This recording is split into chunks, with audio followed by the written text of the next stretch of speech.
Welcome everybody. I'm Casey Lamers, and I don't actually have an afro. Today we're going to talk about connecting applications, and specifically the experience I've had with them, and I'd love to hear different stories about other people's experiences. So feel free to send John questions and he'll pass them on my way as we go. I would like to keep a conversation going if possible, understanding that it's probably going to be not possible. So an introduction to me and what I do. So I'm now a systems engineer at Phoenix LLC in Madison, Wisconsin, and we build these machines that make a bunch of neutrons and do nuclear activities. So got to pick some pictures of images taken with neutrons. On the top here is a comparison between an X-ray radiograph and a neutron radiograph. And on the right, you can clearly see there's a little man in there. But on the left, you can't pick it up because of the composition of the materials. These are some pictures that our machines take. And then around the edges are kind of what our machines look like. So on the left, we have a vertical unit that's for making medical isotopes with a sister company called Shine Medical Technologies. On the left, on the top, we have a radiography neutron generator. So this is a horizontally oriented one. On the bottom here, we have a nuclear fuel rod scanner. The neutron generation happens in the middle section. And then on either end is a lot of fuel rod handling apparatus. So we build these machines. We contract people to build rod handling systems for us. Our specialty is really the neutron generator part. And these are pretty much custom-built, bespoke systems. The first customer we built two for is the fuel rod scanner customer, and then the isotope production customer is going to be many units, something like 8 a year. So I've been at Phoenix for almost a decade now, and when I started, we didn't have any controls engineers, and there was very little in the way of controls. And I started by making the life of some of our engineers easier by writing some LabVIEW applications that helped see what was going on in a machine that was in another room. And over the years, the applications kept getting bigger. It's a good problem to have. We were being successful. We brought in contractors to work with us. Our team grew. And so along with that, we needed to grow how our applications worked. And so we went, well, pretty early on, we went to multiple targets. Our machines run at generally around 300 kilovolts. And we put a compact Rio floating on top of that 300 kilovolts. So there's some hardware that we bring up to that potential, and then there's a compact Rio up there controlling all that hardware.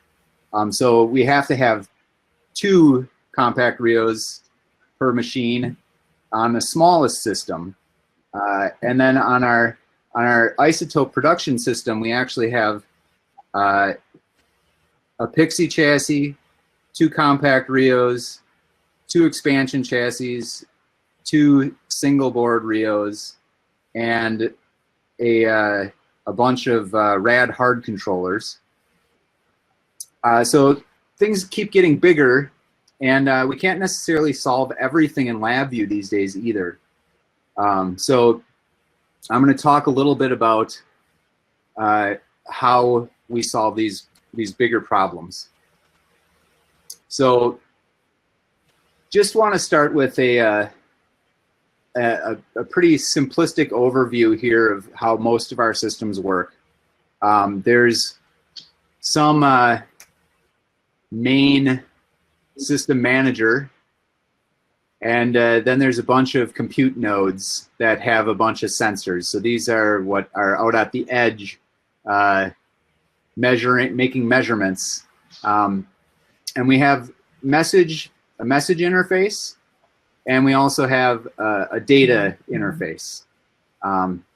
Messages going between generally between a node and the system manager, generally not node to node. And then we have data going to and from the database. And so we'll talk about both messages and data. So starting with so APIs in LabVIEW, the first version of our accelerator system used a little of each of these network published shared variables and network streams. These work very well when you're completely in a LabVIEW environment. So an application on your PC, an application on your embedded target, and you kind of know what the things are called. And your interface might be all of the I/O. Hopefully not, but it might be. I know version 1.0, where it was like, we just want to see these 10 signals on a UI. Well, it's pretty easy to justify 10 network shared variables. But as systems got bigger, this wasn't a good solution for us anymore.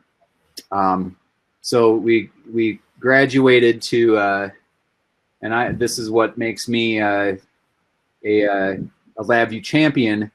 I don't think I mentioned that, is my work with Active Framework and Active Framework on embedded targets, and large Active Framework projects. So this is some code from a network endpoint that Alan Smith wrote for the community that we use. So this is this uses TCP/IP under the hood, you can see here it's creating a listener,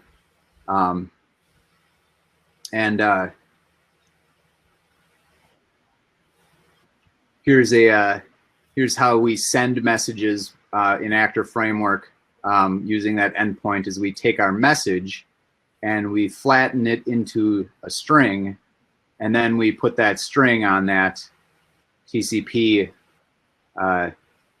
communication bus and send it over to wherever we're connected to. So we have a little bit of flattening here and serializing. And then there's a few other things here. There's the size, the length of the message gets encoded and put in front of the message, so that we can always figure out how much we need to read. And then this is a little thing where we can set the bit order to be little endian or big endian. We had a customer that wanted it one way and another customer that wanted it a different way, so we developed some tools to do that. And then for receiving a message, let's say you're on the other end,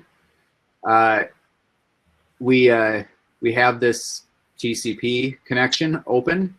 We read how long the message we're supposed to read is, and then we read that message out and serialize it back into a LabVIEW message object. At this point, I want to mention that a a big thing here is we're still doing a LabVIEW application to a LabVIEW application, and both of those applications depend on the message interface.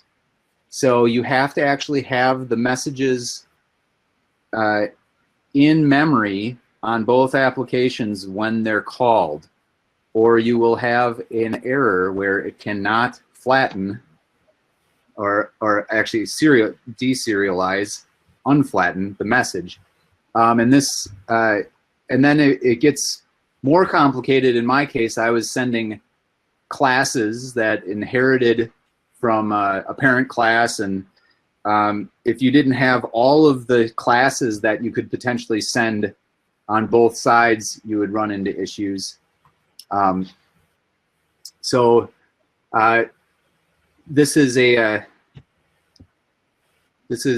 It can be managed, but you just have to make sure all of your messages are in your both applications. I should also mention that because our compact Rio targets are Linux targets and our UIs are Windows machines, they need to be compiled contextually, so for their operating system. And so this was, I did some testing of doing packed project libraries on this, and it was untenable from a handling shared classes that needed to be compiled in two different contexts. So moving forward, what we're using. So okay, go ahead, John. Do you know of a good reuse library that exists for one-to-N TCP server with directed communication? So not just broadcast, but actually sending specific messages to specific clients. So what I would do is, well, so and in LabVIEW, right? So you can build it, but it doesn't. I don't think it exists natively. 0MQ is what we what some of our C++ team uses, and I've dealt with handling an array of connections using network endpoints, and doing either a somewhat of a broadcast or a pub sub where you can say what topics you're interested in, but that was all homegrown. So I don't know of a LabVIEW solution that exists off the shelf for a one-to-N TCP solution. Compose Systems does have a reuse library called Network Messenger that I think might do that. I didn't write it there. Okay. Yeah, John knows the answer. Sorry.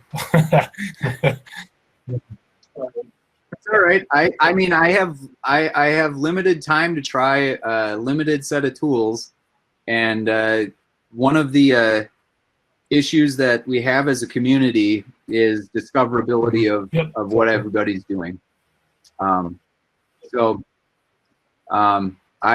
just as guilty of, I'm sure I have tools that are useful and siloed. I'm gonna share one in a little bit. Let me get another question in before you go back to the slides. Could you elaborate on the class deserializing in the application? So do you just need to include in the build, or what do you mean? So you need to include the class that you're trying to, the type of class that you're trying to deserialize. So let me give you an example. If you're sending a message that's like the, so it's an actor framework message, and it's called like data message, and its payload is a data class. And the data class is a parent class, and you could put child data in the data message and send it.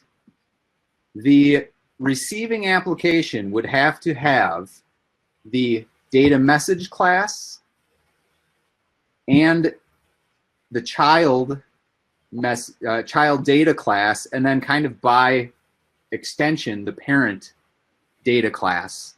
Otherwise, you will get a, I think it's a 1409 error where it can't unflatten the class. Does that make sense?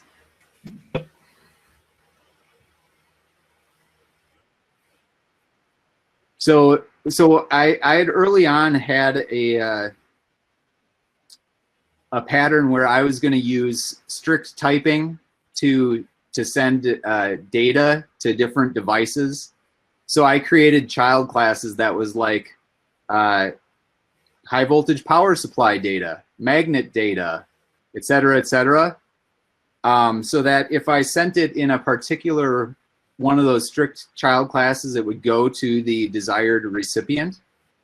And if you got that data from, you would be able to display it on your UI as knowing that it came from that particular recipient. But that meant that I had a very fast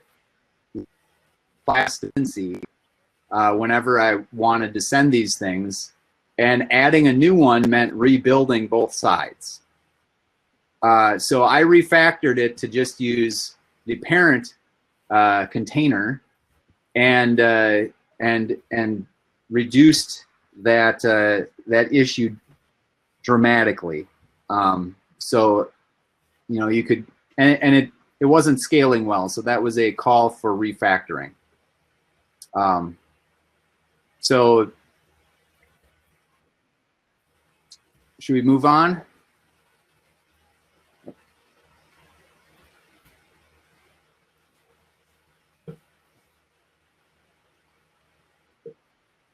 No, you're good. Any more questions, John? Okay, so now I want to talk about connecting LabVIEW to non-LabVIEW applications with messages being the topic still. We're going to go to data after we cover this. So there are a variety of protocols you could use. The examples I'm going to show are using TCP/IP, and there's a variety of ways you could serialize your data. For messages, we chose JSON. The picture I have on the screen here is going through all different programming languages and the different JSON packages they have for them. Interestingly, so this is on JSON.org.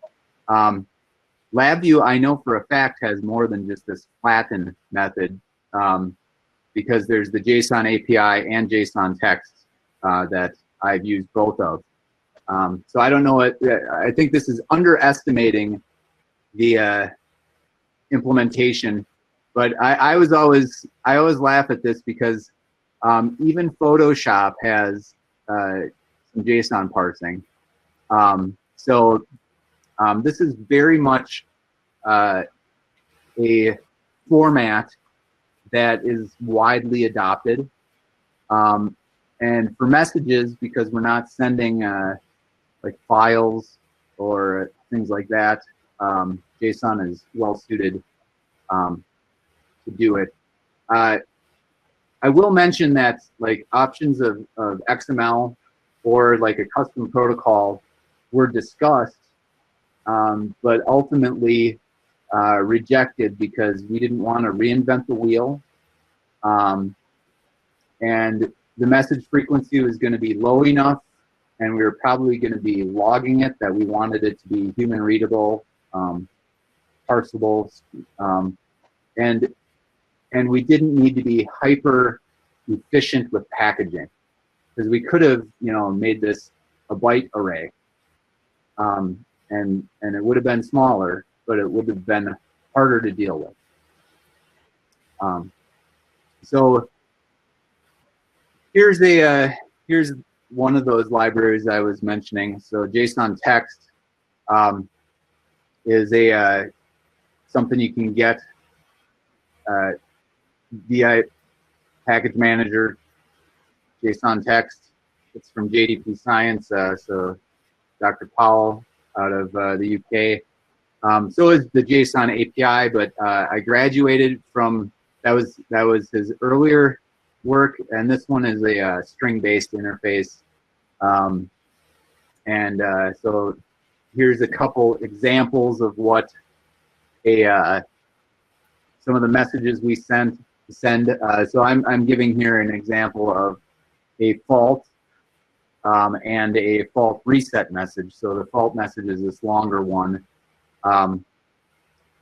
We have a field called MTID for message type ID. Origin ID, that's the the ID of the entity that's sending the message. Destination ID is the ID of who is supposed to be receiving it. Sent is a PTP timestamp. And then data is an object that can be empty, or it can have fields also in JSON. So the fault message has things like the subsystem that the fault belongs to, the name of the components that generated the fault code, and a time. And so a big thing with this is designing your interface and thinking about what your messages need to be is of utmost importance.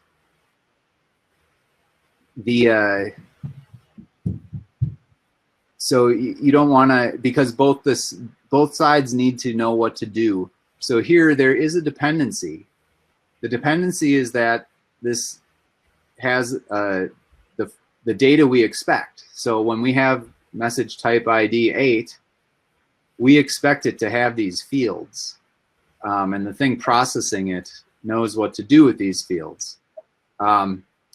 Conversely, here there's no data, but the receiver knows that this is a fault reset and that it doesn't have a payload, but that it should take some action based on that that message.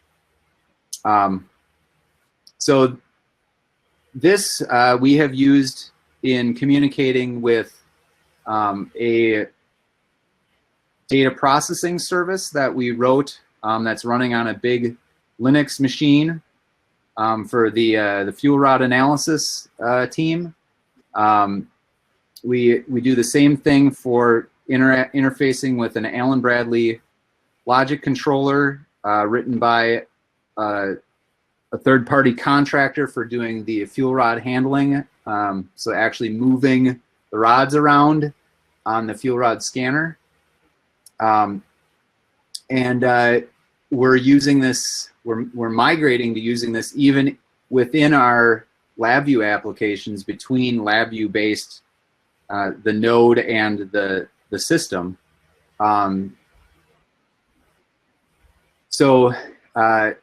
Do we have any questions before we move on? I'm not seeing any questions come up. All right. So we're approaching the halfway point. I'm probably past halfway, but that'll leave time for discussion at the end.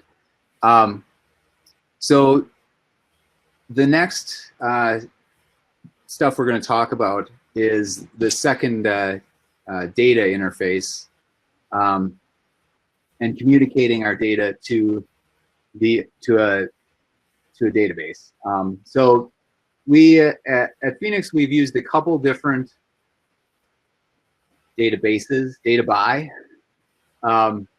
SQLite we used early on, and then more recently we've been heavily using Postgres or PostgreSQL, we'll talk a little bit about what these are. So lo and behold, wouldn't you know, JDP Science has a SQLite library that you can install in LabVIEW and it has all these nice things for managing a connection and making statements and getting and setting data in a SQLite database. A couple things to note about a SQLite database is it is a file essentially on disk. So that's nice in that, like, if you want to copy it, you can copy the file. It doesn't support some of the things that we discovered we needed due to like how it locks. So if you recall our node scenario here, right? Our Shine, the medical isotope system, has 6 of these nodes, and they all need to write data to the database. And so Postgres does line locking versus table locking, so you can have multiple writers without stepping on each other's feet. I'm really not the database expert. We have a developer at Phoenix that was an expert in databases before he came to work with us, and that's one of the hats he wears at our organization, is really understanding the ins and outs of the different solutions and writing SQL statements for us, etc. So you can see here there's a select statement that is part of the example code. So this is going to be similar when we go to Postgres, which is the next one I'm going to introduce you guys to. Oh, and I just realized I forgot to double check if I spelled Roman's name right. We hired a contractor, and we worked with them. We had one of our developers working on this too, to build an interface, a LabVIEW interface to libpq, which is basically how you can work with a Postgres database. We can generate SO files that are compiled in the different for the different platforms. So we can have it running on a RT Linux target, or we can have it running on a Windows machine. Our general structure is our nodes are just clients, and the server is some other remote machine. This is a fully managed database solution, and like I was saying, it deals with concurrency and other things that Tom, our database guy, could speak days about, and I just know at a high level that there were reasons to choose this database. So in order to have LabVIEW interface with the database, the job was to basically create these call library function methods using the documentation from Postgres. So we've got ConnectDB, we've got, which is pgcon, we've got pgexec, et cetera, et cetera. We did not build the full interface. We built the portions of the interface that we needed to serve our purposes. So let's look at some of those. So here's the connection. This is actually looking, what you can't see here is there's, depending on what target you're on, you might look for a different set of libraries. And this is just saying, go until you find the right one. Connection information in this case is the host IP address, the host port number, the database name, the username. Now that we're only at like 33 minutes, I think I could have gone more in depth on some of the setup in terms of how you configure a RT Linux target to be a client, get the password using like a PG pass file, etc. But what we need to know that's important here is that you can connect to this database that lives somewhere remotely. And so then after you establish the connection, you can do things. So of course we want to execute SQL statements. In the LabVIEW code here, there's a string coming in, and we're gonna call this PQ exec with the command, and then that's going to return a PQ result, and the PQ result has to be turned into a 2D array, and the result might also tell us that there was an error, and so we have to we can return what the Postgres error was to help us debug our statements, understand where it was that we had the problem. So some example statements here. So for our system, we have to get a configuration. So this is saying, you know, select the config type and the config JSON from this public.component configs table, where the component ID equals whatever we pass in, and it's the active config. And SQL statements are, I mean, they're text, so that scares LabVIEW programmers, I know. It scared me a little bit. Wait, I'm gonna have to type. But once you're probably only gonna need a few of these prototypes, and you can design your interface to your database and understand what you're gonna need. So here's an insert where we're inserting into numeric data a signal ID, a timestamp, and a value where they are, and then you put the values in. So what you can do here is you can have like a format string where you feed in the variables in LabVIEW. I didn't put the code snippet of what that looks like, but essentially we're going to feed in these variables. And here's another one where we're updating. So inserting is adding another row. Updating is changing the value of an already existing row. You know, updating the status, set it to whatever the status value was, and last updated would be whatever the time is now, where component ID equals me, but as the component. So you make a statement like that, and what happens is after you make the statement, this PQ result comes back. So just to remind you,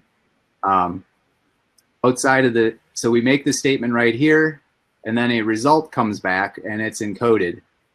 And we need to turn that into data. So here we have more call library functions that we've defined that returns the data.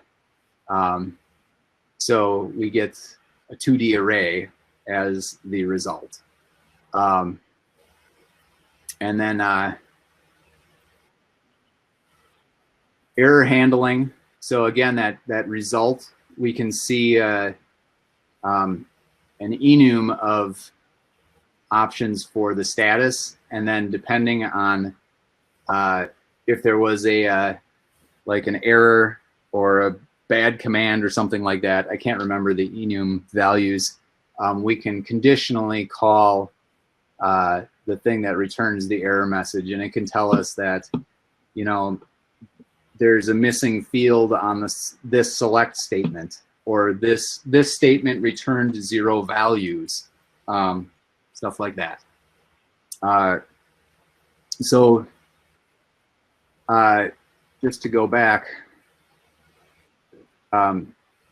what I hope I've showed you is that we have developed a language-independent messaging and data interface using TCP/IP and JSON and SQL statements to solve the problem of multi-platform development that you run into as you build more and more complicated applications.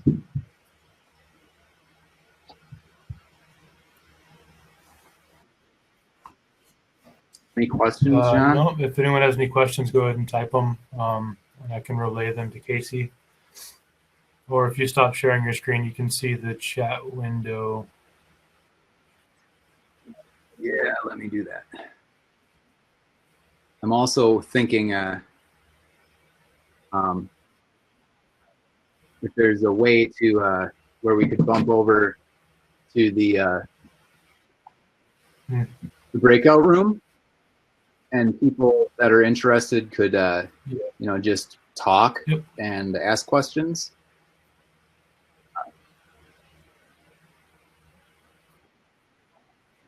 So I see there's a question about the Allen Bradley controller parsing the JSON, and yes, so you have to have a fairly modern controller, but we in Madison we have a contractor called ACS, no relation to Alan C. Smith, and that's just an ongoing joke between ACS and ACS, but we wanted them to be able to parse JSON, and they said, yes, it is a feature of the language. We just have to get this level of controller or greater, and we can do it.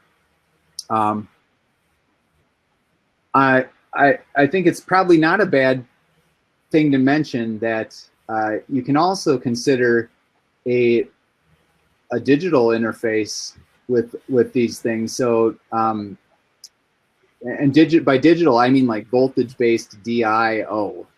So you could have a 24-volt digital interface where if your interface is really like enable something, allow something, et cetera, permissives, you can have a just a digital Boolean that that could be your interface, and it could also be platform independent so long as you can accept that input and or generate the output.